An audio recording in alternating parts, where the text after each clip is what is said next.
विराट शोभायात्रा रे आसी नामांकन पत्र दाखल करिसेंती बौद्ध और कंटामाल विधानसभा निर्वाचन मंडलीर बीजेपी विधायक प्रार्थी सरोज प्रधान एवं कन्हई चरण डांग।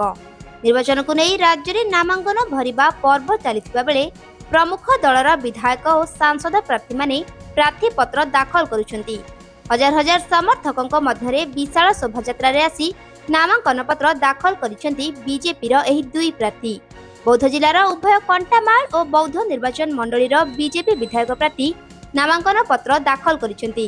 बौद्ध निर्वाचन मंडली रे बीजेपी पक्षरु प्रार्थी होइचंती बीजेपी नेता सरोज प्रधान। हजार हजार समर्थकों सह एक विराट शोभायात्रा रे आसी से नामांकन भरिचंती। सेपरि सरोज को सह कंटामाल निर्वाचन मंडलीर बीजेपी विधायक प्रार्थी कन्हई चरण डांग मध्य प्रार्थीपत्र दाखल करिसेंती।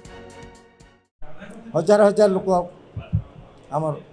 नॉमिनेशन बेलू आसते आज बड़ कथा है आमर कंटामाल जी बर्तमान विधायक अच्छा से 10 वर्ष कार्यकला भितर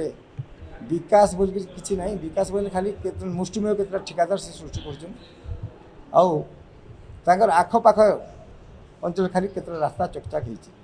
बाकी आप देखिए सामाजिक भाई मैंने आप जापर जे असल स्थिति काना अच्छे घर जहाँ आसला से पंचायत को एकटा नहीं गले से आम बारंबार ब्लॉक घेर कर जानते तो आमर महीधर राणा विरुद्ध में जोरजार जन आक्रोश अच्छे नवीन पट्टनायक विरुद्ध जमी अच्छी ओडिशा रे कंटामाल निर्वाचन आम स्थानीय विधायक महीधर राणा विरुद्ध अच्छे 10 वर्ष भीतर से किसी नहीं कर आम तो दृढ़ आशावादी अच्छे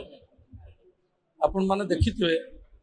आम आज 2टा जाक एमएलए सीट बौद्ध जिला कंटामाल बौद्ध ये प्रार्थीपत्र कलु आपण मानी विराट जनसमुद्र होता ये सरकार विरोध में गोटे विराट जनसमुद्र जन आक्रोश अच्छी आमर जी स्थानीय विधायक अच्छा 5 थर विधायक विभिन्न पदपदवी अच्छा खनि मंत्री बाचस्पति स्वास्थ्य मंत्री अर्थमंत्री